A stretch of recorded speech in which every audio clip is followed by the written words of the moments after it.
Let's move on to other stories. The Finance Ministry has been ranked Ghana's most financially reckless ministry, accounting for more than 11 billion cedis in losses to the states. That is according to the latest Fiscal Recklessness Index launched by Imani Ghana today.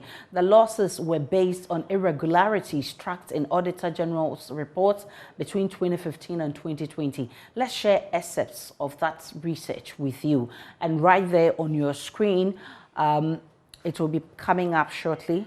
We'll be telling you more about what the research says about the Finance Ministry. It is closely followed by the Health Ministry and other ministries, and it's talking about irregularities. We'll get that for you. We have also been joined via Zoom by Dennis Asari, who is a research consultant with Imani Ghana. I'm grateful for your time, sir. Let's first talk about the criteria for sampling and the methodology used for this research.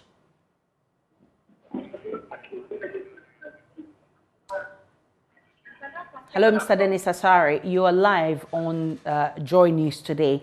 I want us to understand the criteria for sampling and methodology used for this research. Okay, so we looked at the Auditor General's report from 2015 to 2020. Then we built a composite database of financial irregularities of MDAs using the 7 typologies that the Auditor General used to assess the discipline or otherwise of public institutions in the use of public resources. Yeah. Now, what accounted for the Finance Ministry's poor performance? Okay, so if you look at the Finance Ministry alone, the total tax irregularity recorded, that was about 9.2 billion. The contribution of the Finance Ministry and its subsidiary agencies is more than 95% of the total tax irregularity. And over the period, tax irregularity contributes about 65% of the 13.9 billion of financial irregularities of MDAs between 2015 and 2020.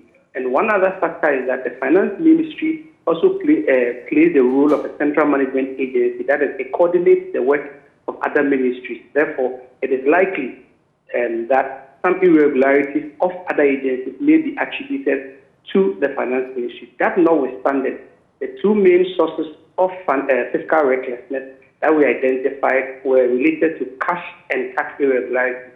And the institutions, the GRE manages the tax issues, Controller Accountant General Department manages the cash-related issues. And because these 2 were the dominant causes of fiscal recklessness in the country, that is why the Ministry of Finance was the most fiscally reckless MDA in the country. I understand also the Health Ministry came in as the second most financially reckless ministry. How much did we lose there in 5 years? Okay, so if you look at the Health Ministry, the gap between the Health Ministry's fiscal recklessness is about, and the Finance Ministry is about 70 points. That is the difference, about 70%. But over the years, consistently, the Health Ministry was ranked among the top 10 fiscally reckless institutions. For example, in 2020, the total cost of irregularity, over 50%, was attributed to 49 DMCs of the Health Ministry taking supply and not paying on time. And so we see that in 2020, the Health Ministry was the most fiscally reckless institution. So what is the total amount of loss to the economy, or the economy suffered due to the recklessness of these ministries? And how does that compare to the previous report in 2016? Okay, so if you look at between 2015 and 2020, the total financial cost of the recklessness of MDAs is about 13.9 billion Ghana cedis.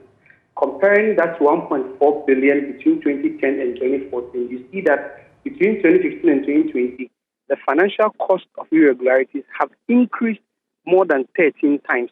And this has occurred within a period where we've implemented the Public Financial Management Act, the Public Financial Management Regulation, and other subsidiary legislations to strengthen accountability, transparency, and efficiency in the use of public resources.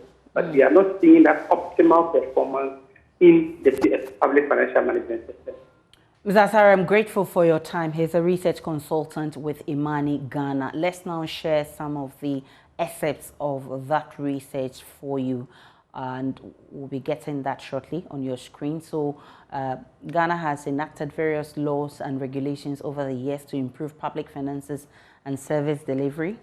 Now, the research has found a lot of things. It says that despite these laws and regulations and accounting and auditing standards, political economy issues, that's the country's underlying political settlement regime, continue to hamper the effective implementation of PFM systems. And if you look at that research, it says the Auditor General, through the annual audit report, is able to disallow and surcharge officials for specific unaccounted expenditure. But over the period from 2015 to 2020, a total of 13.9 billion cedis in financial irregularities, covering stores, procurement, cash tax, payroll, rent, and contract irregularities were recorded. And so you heard there Dennis Asari, who is a research consultant, confirming this and also sharing the outcome of that research with you. More of this in our subsequent bulletins, and because it's a topic that we're going to be giving much attention to.